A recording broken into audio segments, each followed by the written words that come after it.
One of the more noticeable bits of Americana is the out-of-place thing as a roadside attraction. America has a taste for kitsch. Highway dinosaurs, oversized cowboys, Mr. Peanut, pistol-toting cowboy shrimp, Paul Bunyan and Babe in the Blue Ox, and trains, or cowboys and trains. Cowboys east of the Mississippi River, of course. Cowboys in the Appalachian Mountains, there are more than enough. Why? In the pantheon of United States iconography, the rugged South is more associated with Mason and Dixon, Davy Crockett, and bootleggers, not cowboys on horseback. The Blue Ridge Mountains can be wild, but they are not the Wild West. How did cowboys, trains, Thomas the Tank Engine, and a Freddy vs. Jason wrestling match end up in mountainous Blowing Rock, North Carolina? It was due to one local train engine. The entire concept has a lot of historical and digital enthusiasm behind it for a theme park that is pretty obscure outside the South. It was the first Wild West theme park in the South, and maybe, arguably, the first theme park in the Appalachian Mountains. Tweetsie Railroad, a theme park. A Wild West theme park in North Carolina, atop Blowing Rock. The first major theme park in the South that would inspire many others. Tweetsie did start as an actual railroad in the 1800s though, the Eastern Tennessee and Western North Carolina Railroad. Back then, the ET&WNC Railroad, as it was called, had a unique amount of local enthusiasm behind it, and that enthusiasm endured for a century. Railroad fans, or rail fans, are one of the oldest rabid interest groups, dating back even to the 1800s. Tweetsie's No. 12 engine is popular among rail fans for being one of the last narrow-gauge train engines still in use. Videos on Tweetsie's No. 12 engine, and her companion the Yukon Queen, have accumulated millions of views on YouTube. Is that just the YouTube algorithm, or is it the legend of Tweetsie Railroad? It is a strong mixture of regional history, theme park fandom, and rail fans.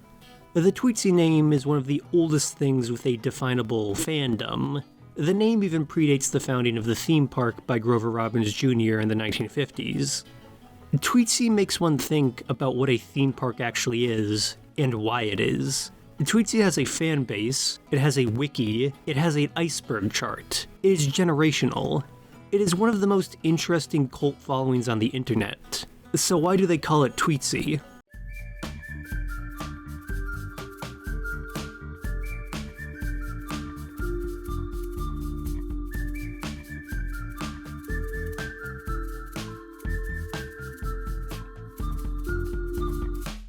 Rail fans and stamp collectors are the two oldest sorts of fan followings in existence. The roots of Tweetsie are in the ET&WNC route chartered between Jefferson and Boone County, a mountainous region known for its remoteness and lack of infrastructure, often called the Lost Province. Boone's only links to the outside world were two rugged mountain roads south of Blowing Rock and east of Wilkesboro.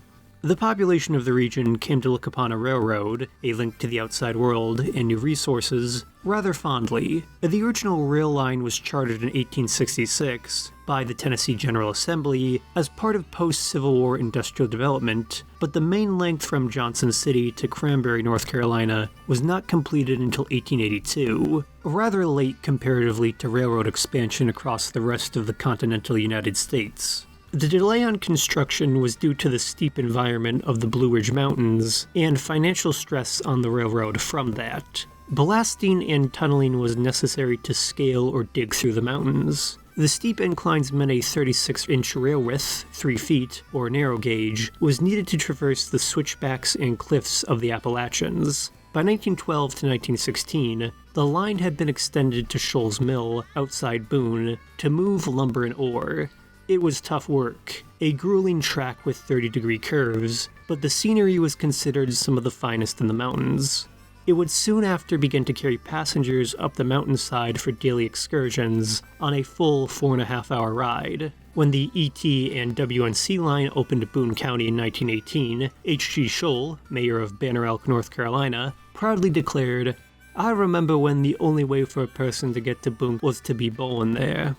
For the next 30 years, the Eastern Tennessee and Western North Carolina line would bring mail, commuters, and resources to and from Boone County. If a passenger could not pay the fare, they were usually allowed to ride with the conductor's friendly excuse of, "Well, we're going there anyways."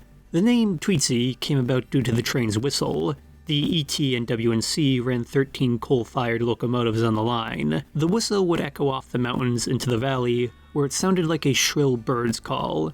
Travelers came to call it Tweetsie, and it stuck among the locals. A trip on the Tweetsie rail line was often marked by a hard hole punch used by later conductors of the line. Though, due to the rural poverty and remoteness of the line, it also came to be jokingly known during the Depression as "eats only taters and wears no clothes" line. The name Tweetsie was proffered for the 66-mile route from Johnson City, Tennessee to Boone County, North Carolina. Tweetsie's dominance did not last, though.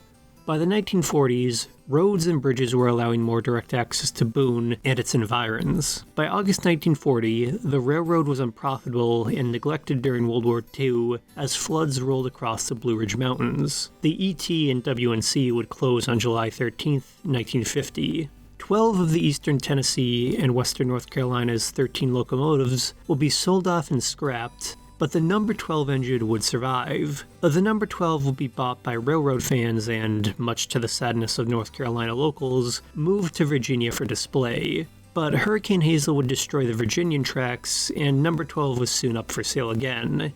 Its luck would be rather odd in the following decade. The number 12 engine was originally destined for a very far away, but very similar theme park in the 1950s. It was the age of the singing cowboy, Gunsmoke, and Paladin Have Gun Will Travel. American superstar Gene Autry intended to buy the number 12 engine. Autry had plans to create Autryland in California, but logistical problems presented themselves when acquiring the engines he wanted for the theme park. Autry wanted to build his western theme park around his ranch in California. The number 12 was in Virginia, all the way across the country. Being a narrow-gauge engine, the number 12 could not be moved across the United States rail system. Moving it cross-country by road on truck was prohibitively expensive as well, and overall difficult because the East Tennessee and Western North Carolina Railroad number 12 weighed 60,000 pounds, or 27,215 kilograms. Shipping the engine would be an ordeal for Autry, who was already burdened with multiple other train deals and acquisitions. Autry was then on the hook for a train on the opposite side of the United States that would take tens of thousands, if not hundreds of thousands of dollars to ship across the continental United States. Enter eccentric Southern entrepreneur-developer Grover Robbins Jr., his brothers, and the Caribbean Development Company. In the American business pantheon, Robbins sits somewhere between train tycoon Henry Meigs and Ross Perot. Robbins Jr. was interested in developing tourism and infrastructure around the South to support theme parks. His main objective was turning scenic excursion areas and picnic locations into theme parks. Seeing the demand for the return of the last remaining engine of the ET&WNC line, Robbins bought the purchase option from Autry for $1. To be clear, because a lot of articles about this explain this part poorly, Grover Robbins Jr. bought the purchase option, or rights to buy the train from Virginia, from Autry for $1.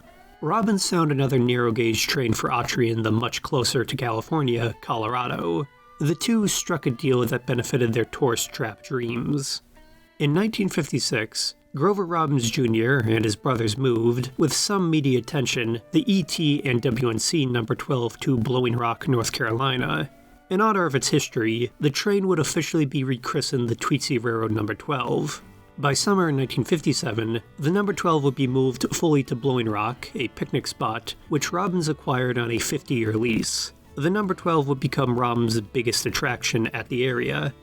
A crossroads between Tennessee and North Carolina today, in the 1950s, Blowing Rock was a remote destination in the Blue Ridge Mountains. At the start, Tweetsie was a combo excursion railroad/picnic area rather than a full-on theme park. The park would be developed into a 3-mile loop later, with western characteristics. July 4th, 1957 would mark the very patriotic opening of Tweetsie Railroad with its first run in Blowing Rock. According to later Tweetsie Marshal Fred Kirby, Gene Autry was at the opening of the park. Tweetsie Railroad would, in the following decades, develop into an institution of the South. The theme park's appeal has since been described as a sort of wholesome cornball nostalgia. Get it? Cornball? Because it's a theme park? 100 years ago, you could see old Tweetsie rolling by. Close your eyes now, don't you see it? Smoking through the Carolina sky. Well, it's here for you. Something old and something new, where memories seem to last.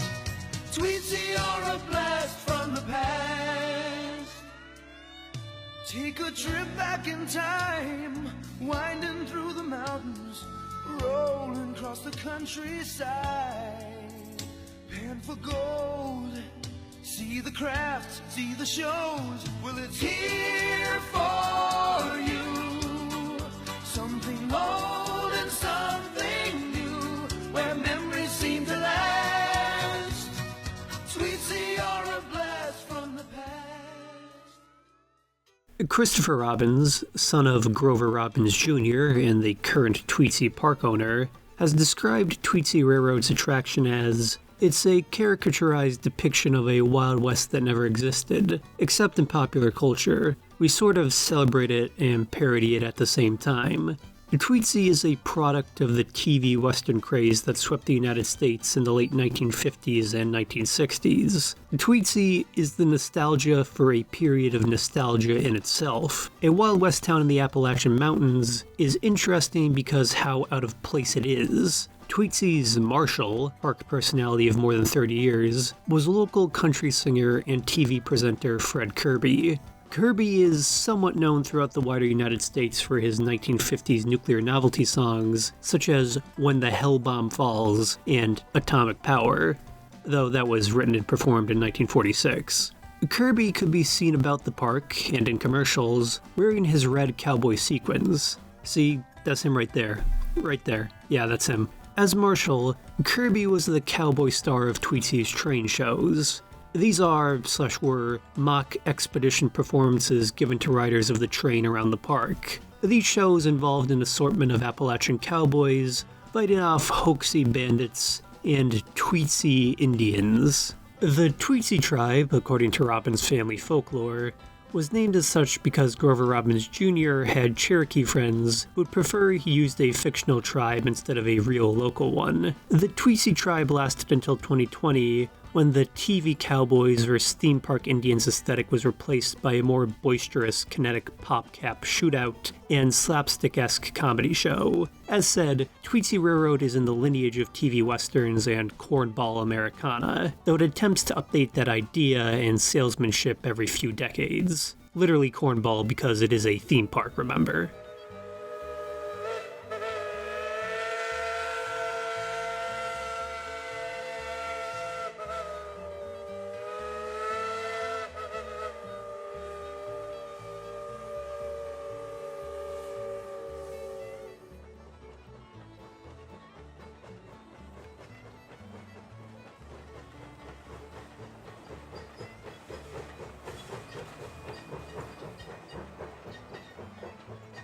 The Tweetsie train whistle is a common sound around the park.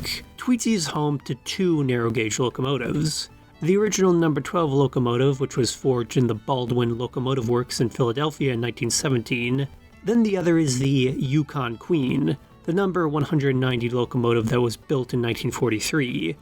The name Yukon Queen, as it was an active army train in Alaska, built during World War II, created to help carry munitions and material for the Army's 770th Railway Operating Battalion. The Yukon Queen 109 locomotive was acquired by Tweetsie in 1960. Tweetsie is, after all, a mecca for heritage train culture. Outside events like Heritage Week, or Railfan Week, Tweetsie is home to one of the last narrow-gauge rail repair shops in probably the entire world. It is the last place in the United States to produce Crown train parts. They are the sole source of parts, valves, bearings, etc., and repairs for trains in other parks like Six Flags, Disney World, Busch Gardens, and Dollywood.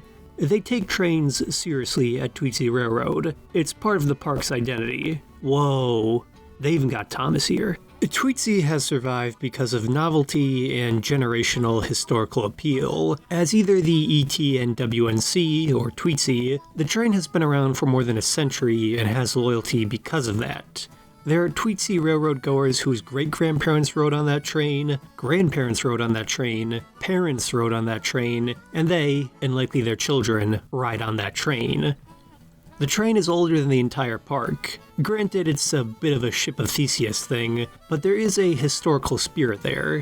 While westerns have vanished from screens, for now, one can go ride a train for the memories. Now, Tweetsie was the first major theme park in the South, but what about the others?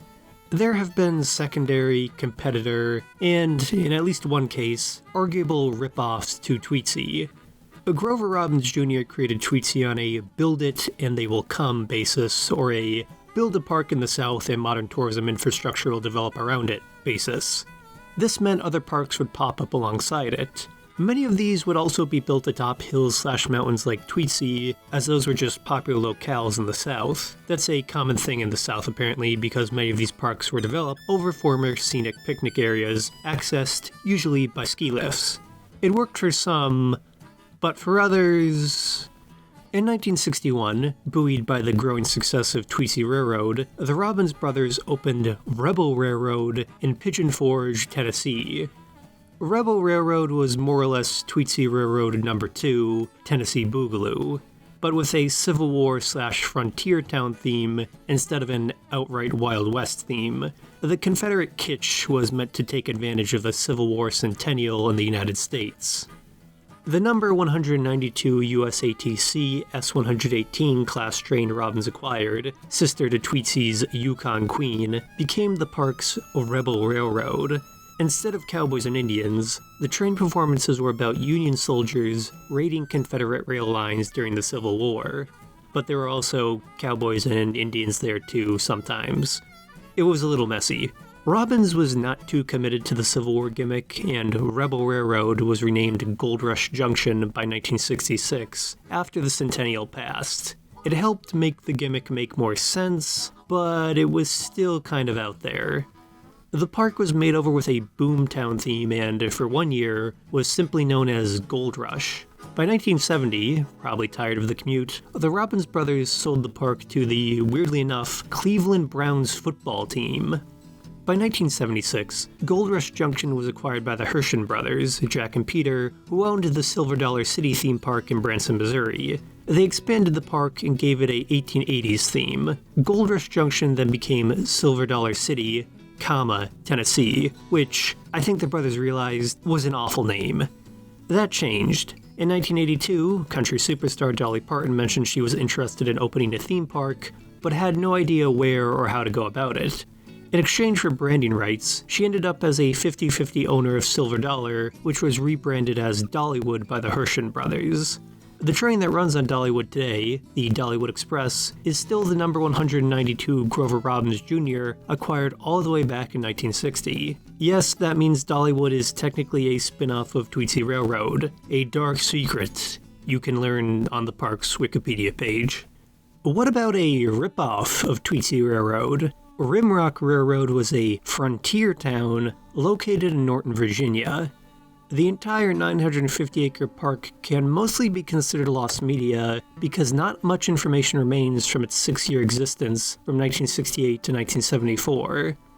Like Tweetsie Railroad, it was located on a high point, Little Stone Mountain/High Knob, and featured a replica steam engine. Unlike Tweetsie, it had a lake and a moonshine still. It also had an entire bluegrass album produced for it. Yeah, that album is mostly entirely lost except for one song. Rimrock Railroad album, The Legend of Rimrock. In 1972, for some reason, a firm was established in Nashville to produce albums for use in theme parks. Songs and albums were produced for Six Flags Over Georgia, Cherokee Indian Reservation, Ghost Town in the Sky, Gold Rush Junction, and Rimrock Railroad. These albums, though, were only sold in the respective parks, if sold at all. Rimrock's it's honestly slightly creepy.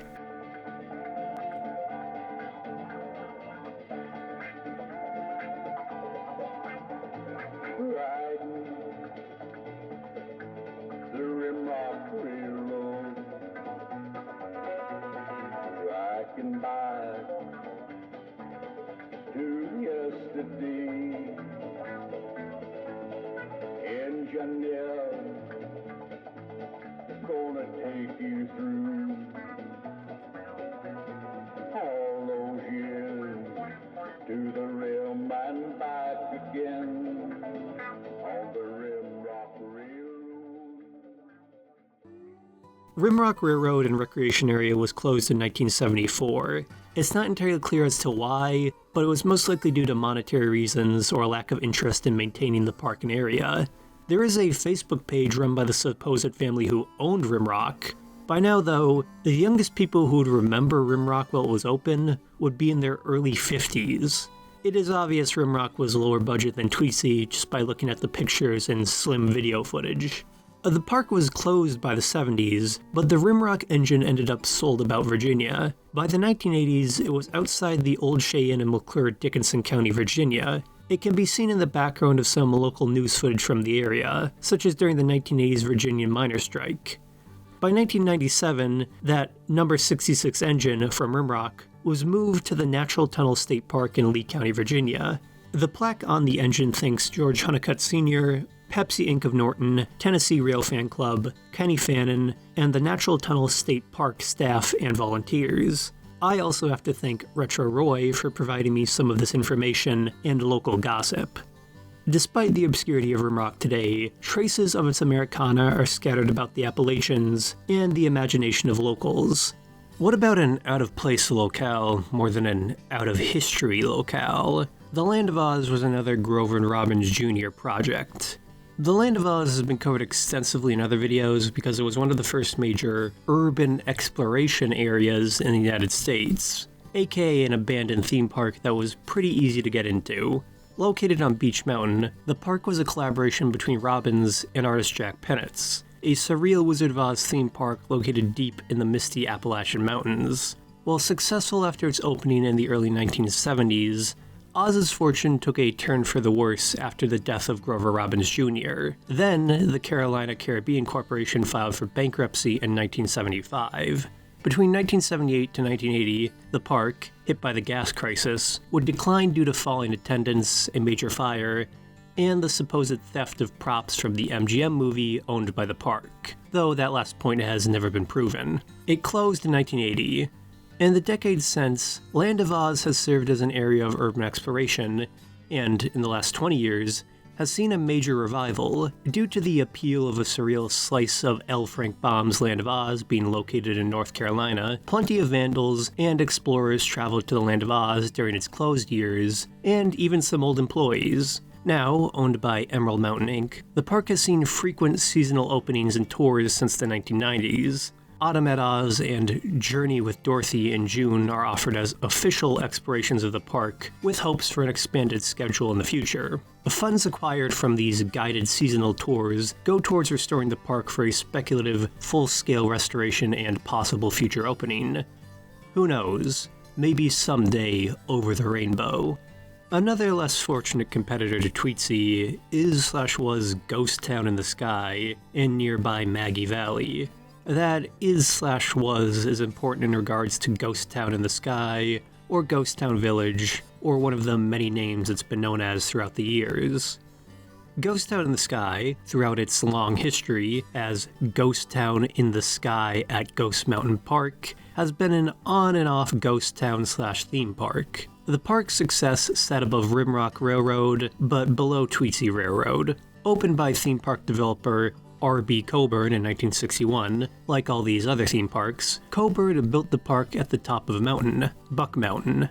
Coburn, famous for Frontierland, which was also another Western theme park, the trend continues, had been inspired to develop Ghost Town in the Sky after visiting actual ghost towns in California. He desired to compete with Tweetsie and had been encouraged by local investor Alaska Presley, her husband, and others.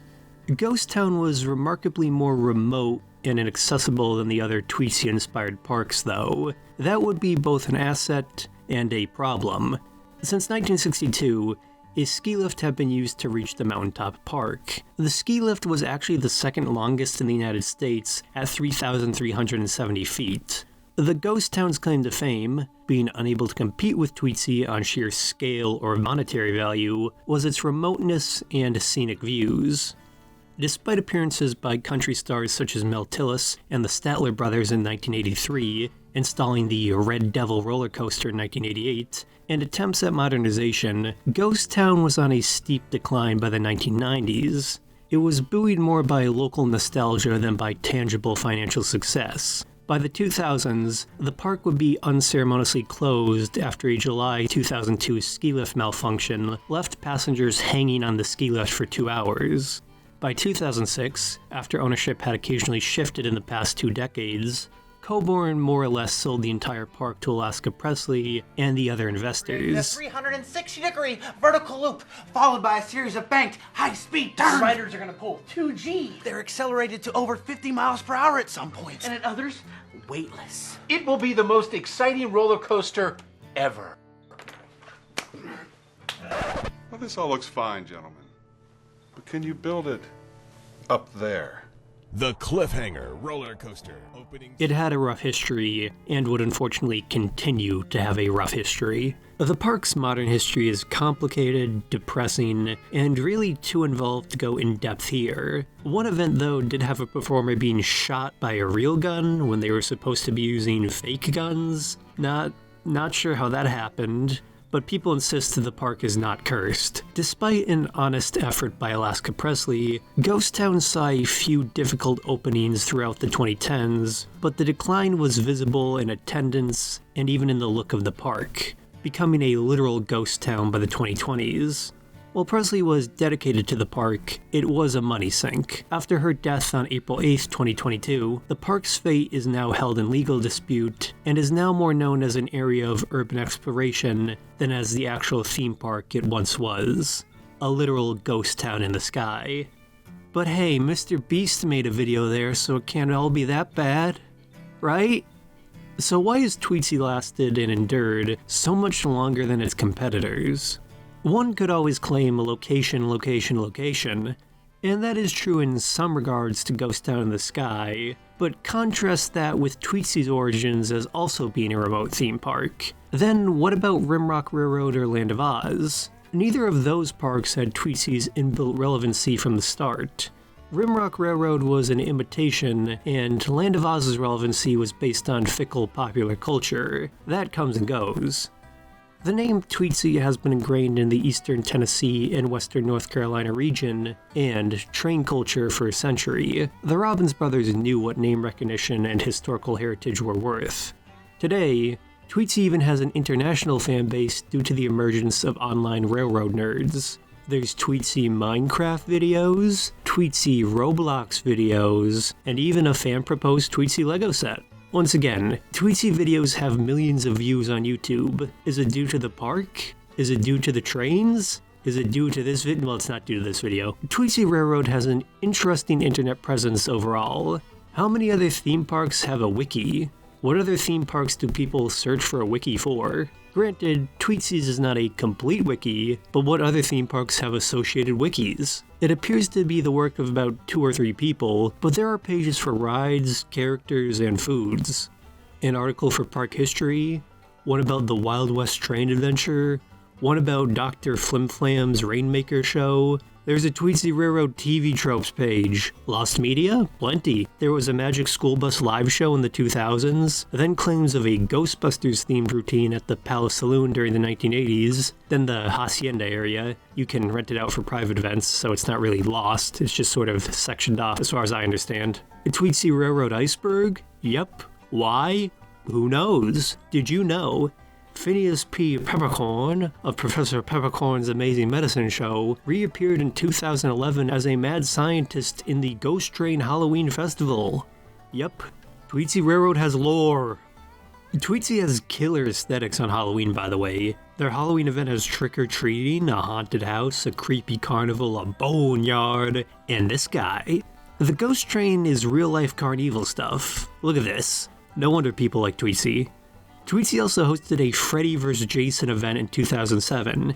Yeah, a few years after the movie was relevant, but it was a Freddy vs. Jason wrestling match commentated on by Elvira and the Crypt Keeper, using local talent.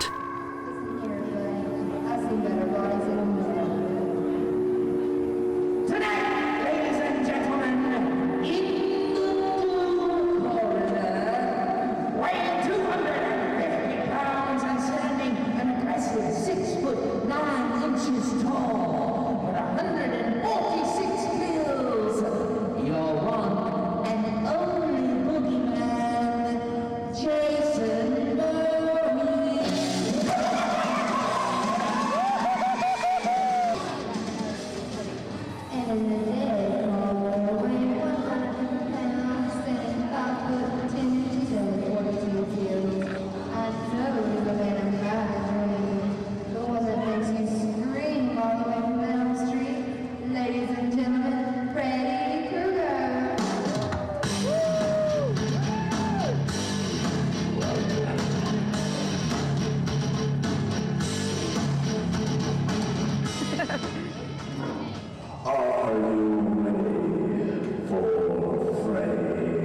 Hello, JC. I'm gonna send you all the way back to prison like a bomb bag. Come on, you oversized hockey puck. The only thing to fear is fear himself.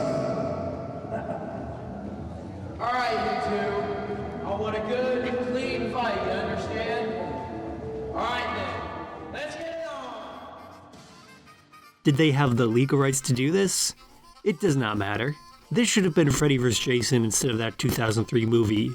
There's nowhere else to go from here. This is the top of American carny culture. Why?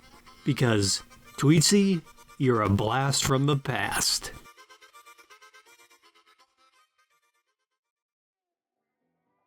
Grandfather Mountain, home of Mildred the Bear. Enjoy Tweetsie Railroad and Grandfather Mountain. And wooden tracks back to the past on the Rimrock Railroad. I'd like to give a whistle-stop thank you to my supporters, Vile Anon, and an anonymous patron,